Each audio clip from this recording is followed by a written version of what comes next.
Bienvenidos a nuestro servicio de conexión. Esta noche continuaremos nuestro estudio en el libro de Daniel. Si es tu primera vez con nosotros, te damos gracias por estar aquí. Y para estar al tanto de todo lo que está sucediendo en Mercy Church Español, visítanos en nuestro sitio web www.mercysa.church y síguenos en Facebook, Instagram o YouTube. Hola, buenas tardes. Estamos otra vez aquí transmitiendo nuestra clase de conexión y vamos a estar para concluir ya nuestra lección de la unidad 1 de las profecías de Daniel. La lección que vamos a tener es la lección número 8, que es la final de esta unidad y es el panorama profético del fin de los tiempos. Así que le invito a que lea conmigo, si usted tiene ahí su Biblia. Nuestra lección va a abarcar los versículos, capítulos número 10, número 11 y número 12 del libro de Daniel. Todo está en estos tres capítulos, lo que vamos a estar estudiando esta noche. Le invito a que lea conmigo el Daniel 10:1. Ahí en Daniel 10:1 dice así: en el tercer año del reinado de Ciro de Persa, Daniel, que también se llamaba Belsasar, tuvo una visión acerca de un gran ejército. El mensaje era verdadero y Daniel pudo comprender su significado en la visión. Aquí estamos viendo a partir de Daniel 10, 11 y 12, la última visión o la última profecía que el profeta Daniel está dando para el pueblo de Israel.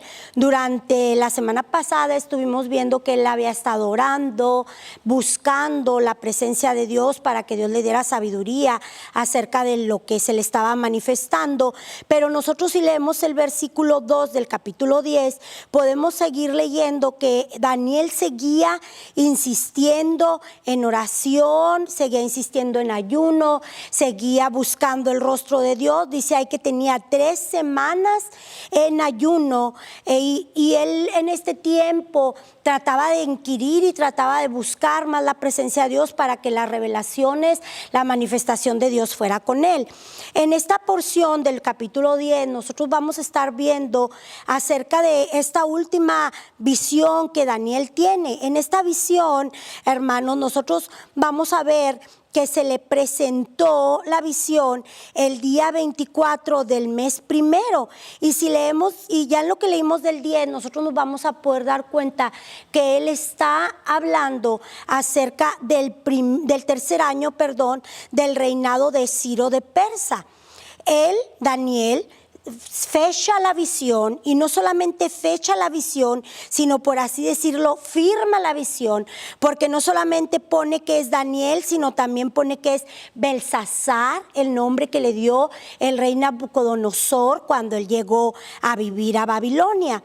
No solamente la fecha y no solamente la firma, sino también la sella diciendo que el mensaje es verdadero, fidedigno, digno de confianza, seguro para que tú y yo lo creamos, o para que las personas que lo leyeran en la antigüedad lo creyeran. En esta porción, hermanos, a partir del versículo 4 y 5, nosotros empezamos a leer que se le presentó a él uno como con apariencia de hombre en el río Tigris. ¿Cuál es el río Tigris? El que está ahorita, sigue estando en lo que son la tierra de actualmente Irak.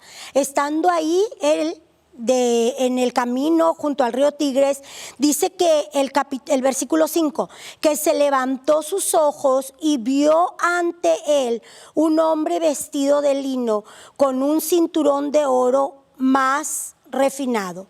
Su cuerpo brillaba como topacio y su rostro resplandecía como el relámpago. Sus ojos eran como 2 antorchas encendidas y sus brazos y sus piernas parecían de bronce bruñido. Su voz resonaba como el eco de la multitud. algunos exégetas, escritores, estudiosos de la palabra, consideran que lo que está viendo aquí Daniel, hermanos, es una teofanía o una cristofanía, o en otras palabras, una manifestación de Jesucristo antes de la encarnación, que Jesucristo mismo se le presenta a Daniel. ¿Para qué? Para donde dice ahí en el versículo 10-14, para revelarle la visión que le habría de acontecer a su pueblo en el futuro. Le revelaría pues la visión que tenía que ver para el porvenir. Aquí nosotros vemos durante el transcurso de todo este capítulo que se entabla una conversación entre esta manifestación divina, esta teofanía y Daniel, y él cae de rodillas, de tal manera que él expresa que ni siquiera podía levantarse, que se sentía como muerto, que no tenía fuerzas, mas sin embargo la visión lo toca, este hombre, el Señor lo toca y le da fuerzas nuevamente y le declara que para él era la visión, porque había hallado gracia, porque había dispuesto su corazón a tener entendimiento y había sido humilde delante de Dios. Entonces el Señor le empieza a decir que la visión que se le va a dar es para esto, para que la guarde para el pueblo y para que el pueblo tenga la seguridad en lo porvenir que tenía el pueblo de Israel. También aquí nosotros vemos que la visión no fue sin lucha. Aquí en este capítulo narra una lucha espiritual que el Señor tuvo contra los reyes de Persia y contra los reyes de Grecia, de tal manera que vino el arcángel Miguel en apoyo de él para poderlo ganar estas batallas. ¿Qué es lo que entonces nosotros estamos viendo aquí? Estamos viendo una lucha espiritual, una batalla espiritual, porque claro que no eran los reyes físicos, sino las potestades espirituales de estos imperios contra lo que ellos tuvieron que pelear para poder traer la palabra a Daniel. La palabra de Dios dice en el libro de los Efesios que nuestra lucha no es contra carne ni contra sangre, sino contra principados, contra potestades, contra huestes de maldad en las regiones celestes.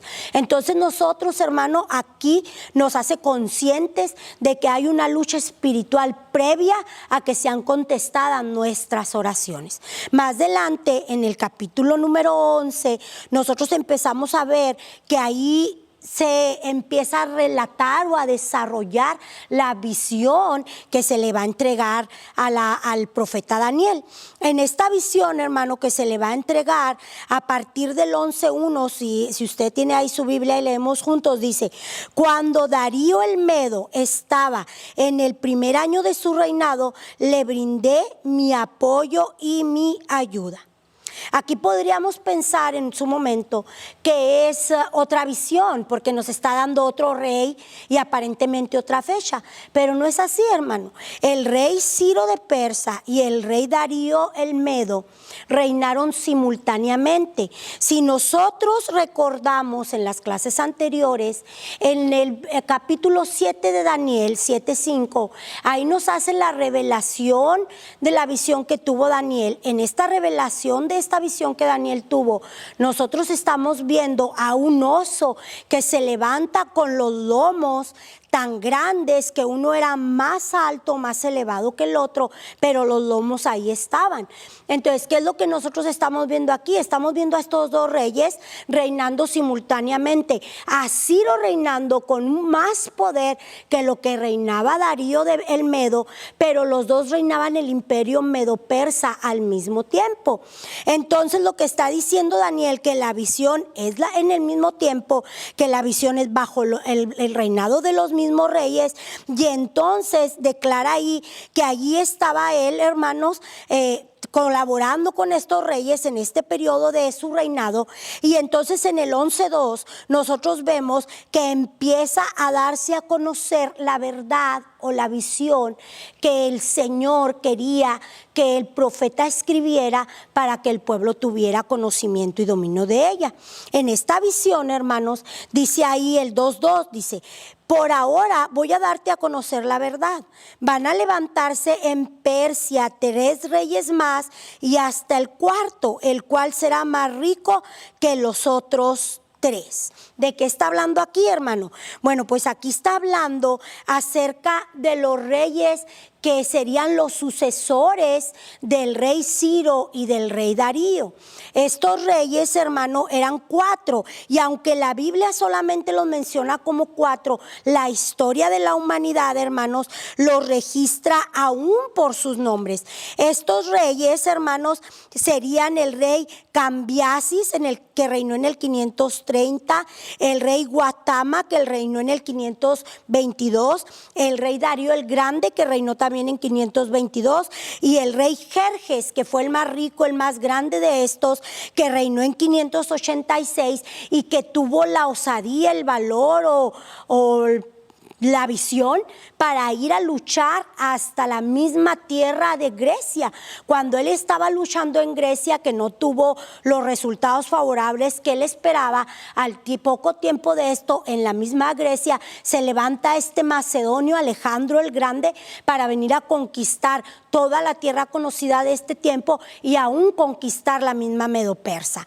Entonces, la porción también habla, hermanos, en el versículo 3 de este Alejandro Grande. Dice: surgirá entonces un rey muy aguerrido, el cual gobernará con lujo de fuerza y lo hará, y lo que hará será, y lo hará todo bien hasta que perezca. Este rey, hermanos, que es Alejandro el Magno, también está aquí apuntado en esta visión, y que no vamos a abundar mucho en eso porque ya abundamos en las clases anteriores. También habla más adelante en el 4 que será desquebrajado su reino y que 4 generales van a venir a tomar posesión de la tierra. Más adelante también nosotros vemos ahí que 2 reinos, por lo menos de los que estos 4 generales establecieron, son de importancia para Israel. ¿Por qué? Porque estos generales, hermanos, los menciona la Biblia como el reino del sur y el reino del norte. Eran los seleucidas, que reinaban en el sur, y los ptolomaicos, que reinaban en el norte, hermano, en Egipto.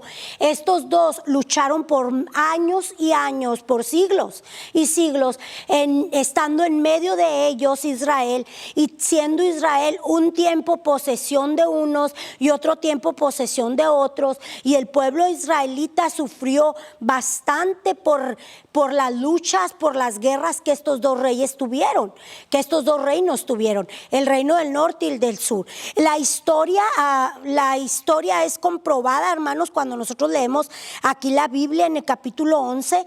Es tan detallada la profecía que el Señor le da a Daniel, hermano, hablando acerca de estos reinos, acerca de los reyes que se levantaron. 6 reyes de un reino, 7 reyes de un reino. Unos se casaron con las hijas de otros para poder hacer alianzas y tener paz por algún tiempo. De tal forma, hermano, se presenta aquí en el capítulo 11 todo también descrito, que aún el capítulo 11 versículo 21 menciona nuevamente a uno que reinará, que es despreciable, indigno de ser rey, que invadirá el reino cuando la gente se sienta más segura. Esto es el versículo 21, hablando de Antíoco Epífanes, hermano, que nosotros lo vimos ya en el capítulo número 8, versículo 9. ¿Qué es lo que estamos viendo entonces en el capítulo número 11 de Daniel en esta visión? Pues estamos viendo, hermano, la visión más detallada, con detalles plenos acerca de la situación histórica de Israel, acerca de los eventos que Israel iba a tener, acerca de las guerras que Israel iba a tener y de todo el sufrimiento que el pueblo iba a tener por periodo de siglos, cuando iba a estar bajo el dominio del reino del norte y del reino del sur, de los seleucitas y de los déjeme se lo explico bien, ptolomaicos, que son los del reino de Egipto. Todos estos hombres, hermanos, que estuvieron aquí en conflicto por años, lo único que trajeron fue sufrimiento y dolor al pueblo de Israel. Todo esto que se menciona es con tal exactitud en la Biblia, hermano, que cuando se lee la historia, alguno de los historiadores piensa, cree, algunos también exégetas o personas piensan que esta porción de Daniel no es profecía, sino es historia. porque ellos se sorprenden y dicen, ¿cómo es posible que se le dio con tal exactitud aún hasta los matrimonios a Daniel acerca de estos reyes? Pero es aquí, hermano, donde nosotros tenemos que ver que Dios es el que está en control de la historia.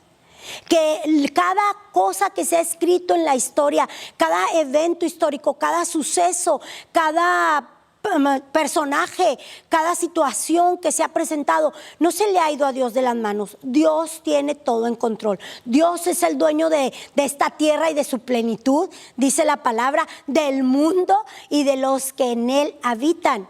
Así que lo que es historia para el hombre es tan fácil decirlo hacia adelante para Dios, de tal modo que fue como se lo describió a Daniel.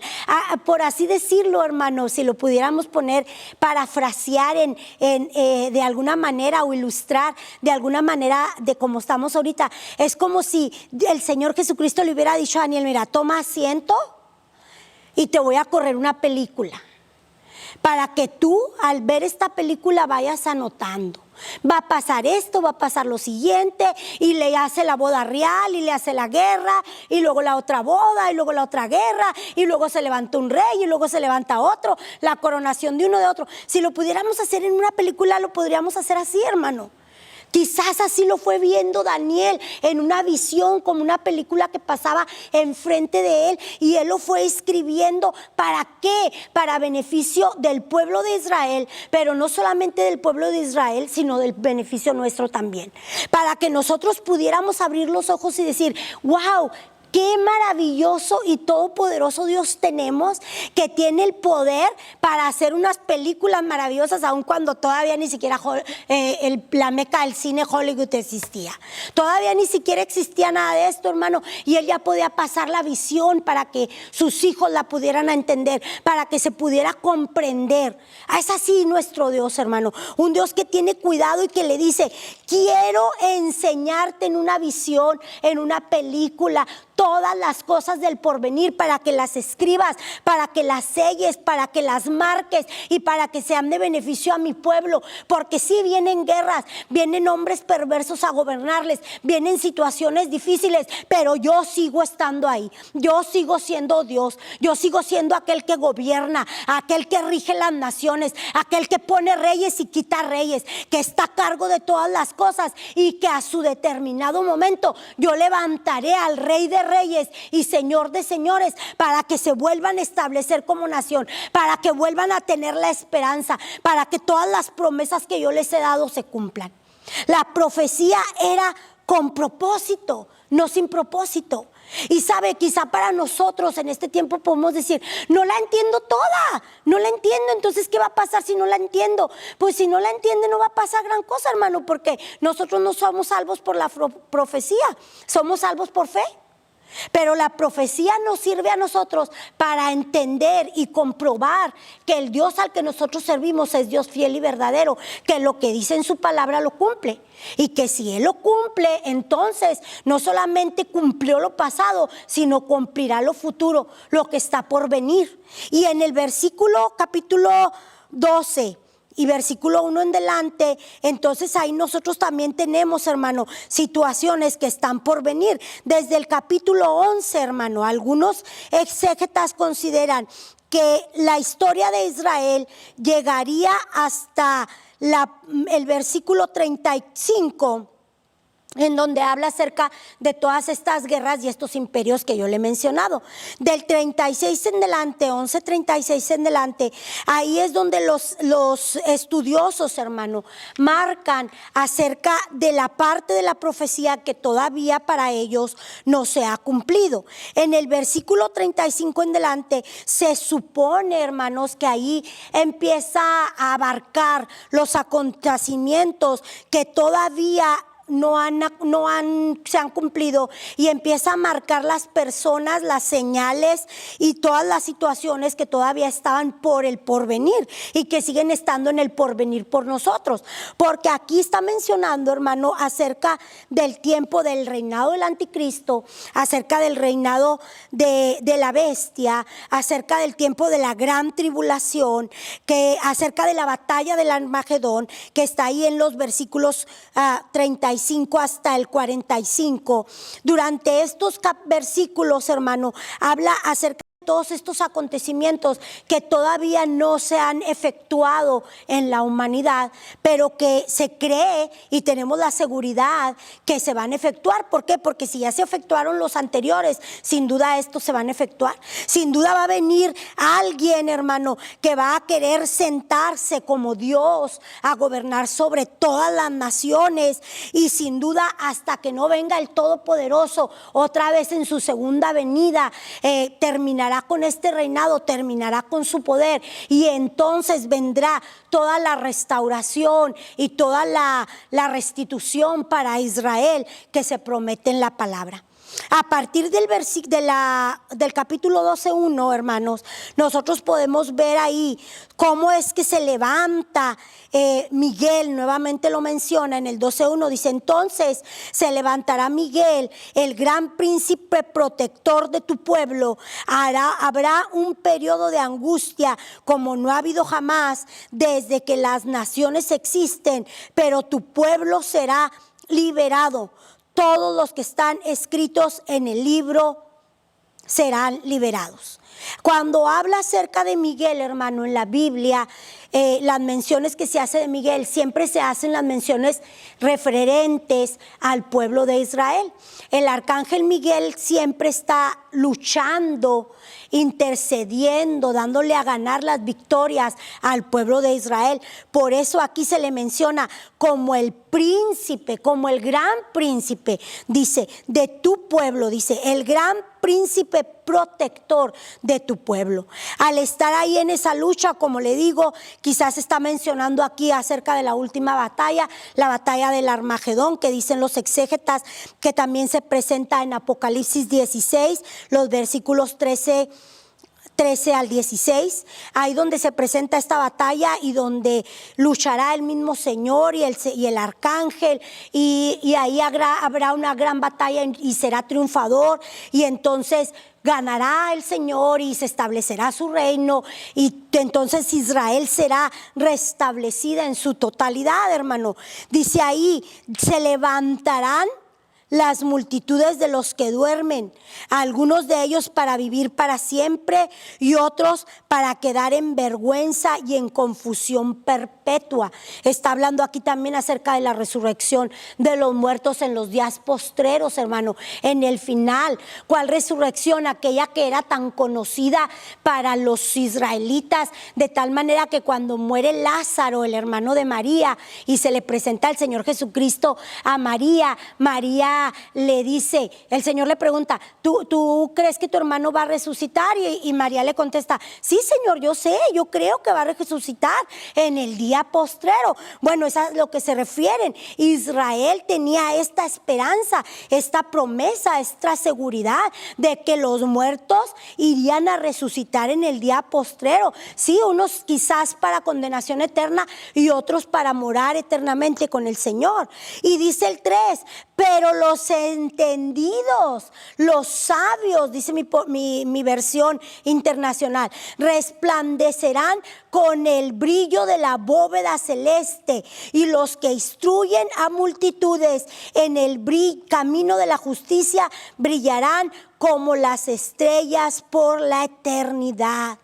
Los sabios, ¿quiénes son los sabios, hermano? La palabra de Dios dice que el principio de la sabiduría es el temor a Jehová. Los sabios somos aquellos que hemos decidido temer a Jehová y caminar en sus caminos, caminar en sus principios, y no solamente caminar en sus principios, sino a instruir a otros. Al final, hermano, del capítulo 12, en el versículo 13, mi porción o mi versión, que estoy yo leyéndole versión internacional, dice muy interesante, un poco diferente a la suya, pero con el mismo sentido. Dice: pero tú, hablándole el mensajero divino a Daniel, pero tú persevera hasta el fin y descansa, que al final de los tiempos te levantarás para recibir tu recompensa. Sabe, hermano, las profecías que hemos estado estudiando son por demás interesantes, nos han sido de edificación para nuestro conocimiento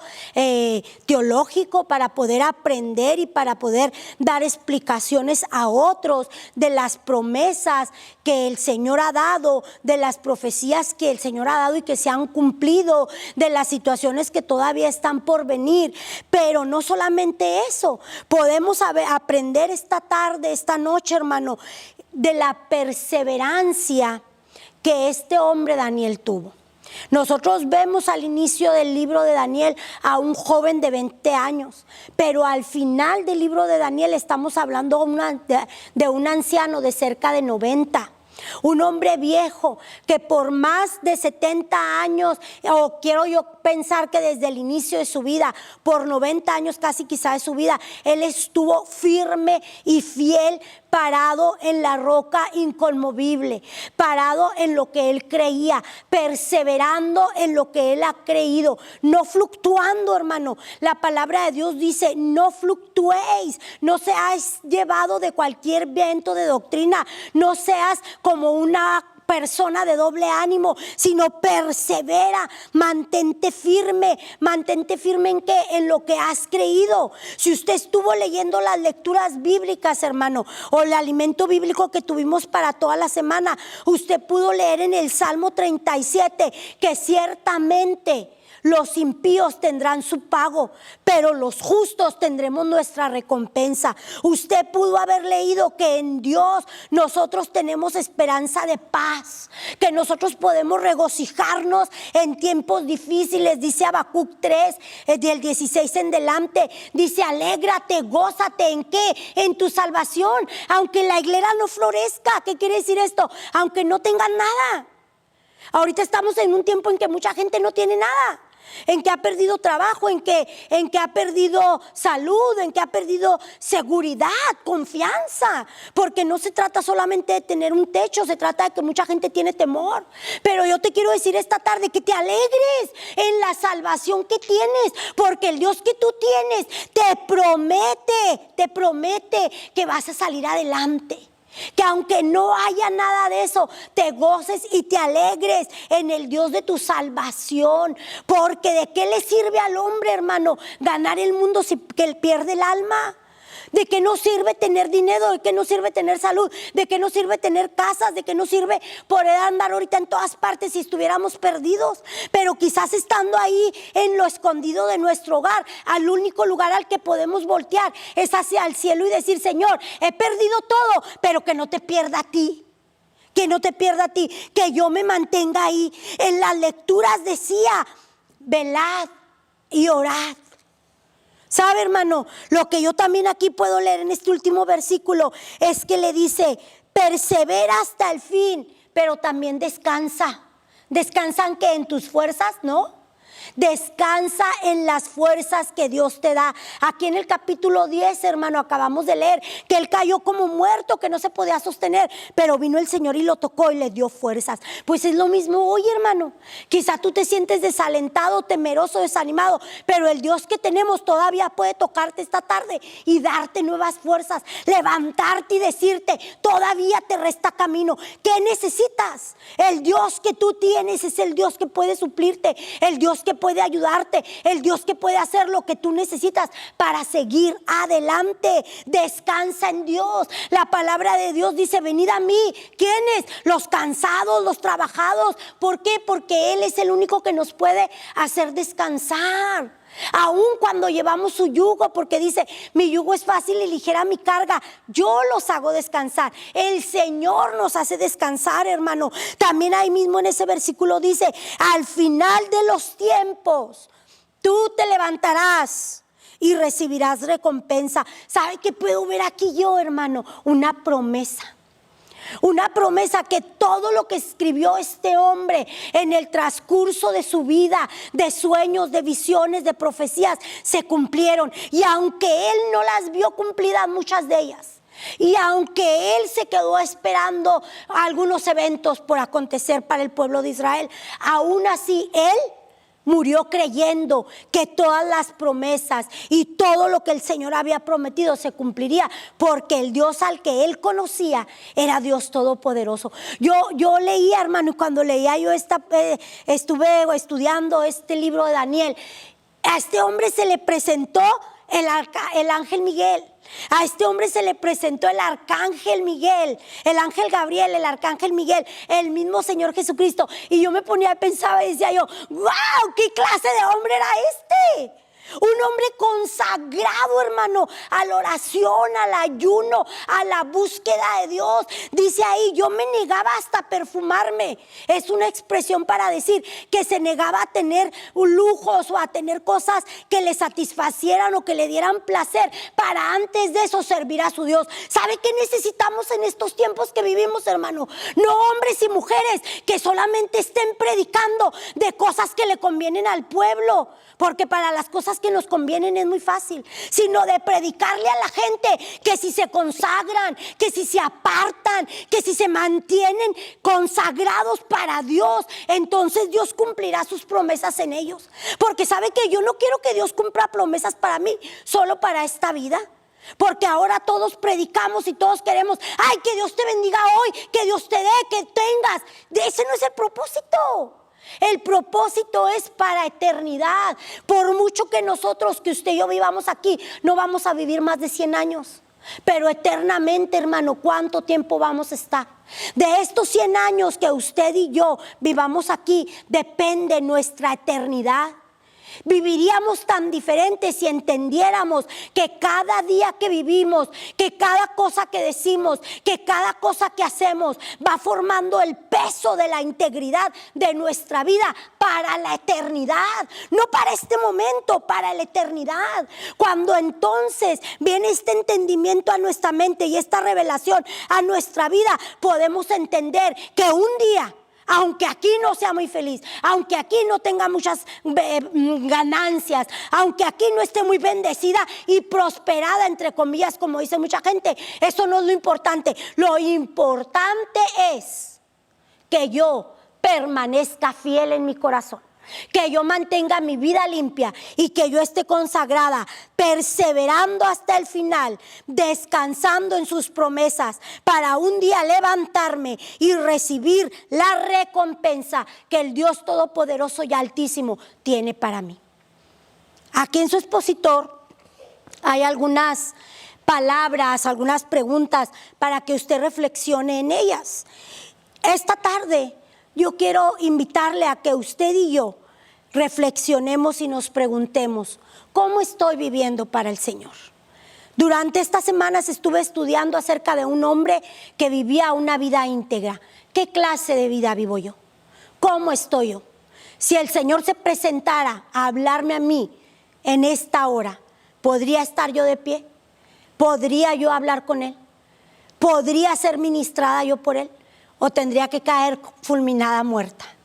¿Qué le parece si oramos? ¿Qué le parece si oramos y le decimos a Dios, Señor, perdónanos, ayúdanos? Queremos estar firmes, queremos estar descansando en tus promesas y queremos tener la seguridad de que cuando tú vengas, porque seguramente, como dice esta palabra, vas a regresar, que cuando tú vuelvas, yo esté lista para ir contigo a tu presencia. Y si muero antes de eso, que yo pueda resucitar entre los muertos para ir a tu presencia también. Vamos a orar, hermanos. Padre, estamos delante de tu presencia, dándote gracias en este día, Señor, por la vida, por la salud, por la oportunidad, las fuerzas, Señor. Yo pongo en tus manos, Señor, a cada uno de mis hermanos. Tú conoces su corazón, tú conoces su vida, tú conoces lo íntimo y lo profundo, Señor. Que tu Espíritu Santo venga y ministre el corazón de cada uno de ellos ahora, Señor. Y que si hay en ellos pecado, ellos puedan arrepentirse, Señor. Que si alguno no ha aceptado a Cristo, si alguno se ha apartado, si alguno no se ha afianzado, Señor, este es el día. Este es el día, Señor, para que nosotros podamos estar firmes, perseverando en la fe, esperando en ti, descansando en ti, para un día levantarnos, Señor, en tus promesas para las recompensas. Muchas gracias, Padre, por ser el Dios bueno que eres con nosotros. En el nombre de Cristo Jesús, te damos gracias. Amén. Bueno, pues Dios les bendiga. Nos vemos a la próxima. Que esté bien. Gracias por acompañarnos esta noche y esperamos que esta palabra sea de bendición. Si gustarías dar ofrenda, diezmo o donación para ayudarnos en mostrar misericordia a un mundo quebrantado, lo puedes hacer de las siguientes maneras: visitando nuestro sitio web en mercysa.church/online-giving, mandando un texto al 210-899-6801 o enviar por correo al 8311 Sur Zarzamora, San Antonio, Texas 78224.